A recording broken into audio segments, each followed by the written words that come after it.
All right, hello wine drinking people. It's time for more of what I had to drink yesterday. And, we see 3 suppliers a day here. And, I'll turn my nose up at little wines like Beaujolais. You never know when someone is going to walk in here with a stunning bottle of wine. And, hey, I never turn my nose up on anything from Kermit Lynch. We have been touting their wines for years. And it's great to see, a small producer from an area like Beaujolais it's been around for 500 years. This winery is celebrating its 500th birthday this year, Dupeuble, and the next generation, the daughter was in to see me, and a very nice young lady seemed to be very into what she was doing, very passionate about her career in the next generation of this 500-year-old winemaking family from Beaujolais, and I was just stunned at the quality of the 2 wines, and both of them under $20.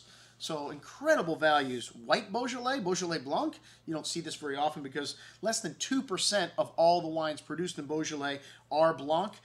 Wherever there's limestone and clay, that's where they, as opposed to granite and clay, that's where they can plant Chardonnay. Well, that's what Chardonnay does well on. You don't have much limestone and clay down there, so thus that's why there's only 2% of the wines produced are white, but a very interesting style of white wine, very clean, no oak, pure, unadulterated Chardonnay, lovely fresh apple and lemon zest on the nose with hints of limestone and like mineralic qualities, really, really bright and focused, very fresh and bright wine on the palate as well, really classy with that green apple and a touch of peppercorn and chalk-like minerality on the finish, really nuanced and very clean, but nice complexity and length here for such a fresh style of wine. Excellent juice at $19.50. And then we've got the Beaujolais in regular size and magnums. And it's just twice the price. It's like $36 for a magnum of this wine. The best value in the magnum department by far. Really pretty stuff on the nose. Violet geranium kind of floral notes. Really complex bouquet. Lots of floral nuance. Some fresh earth kind of clay like granite minerality they're showing.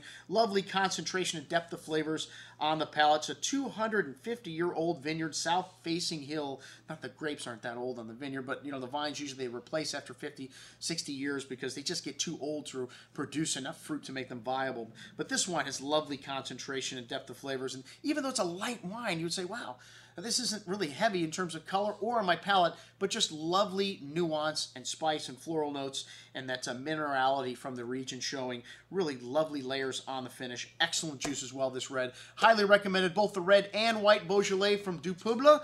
I'm your host, Andrew Lampasoni, signing off for the Wine Watch, saying remember, always drink the good stuff first.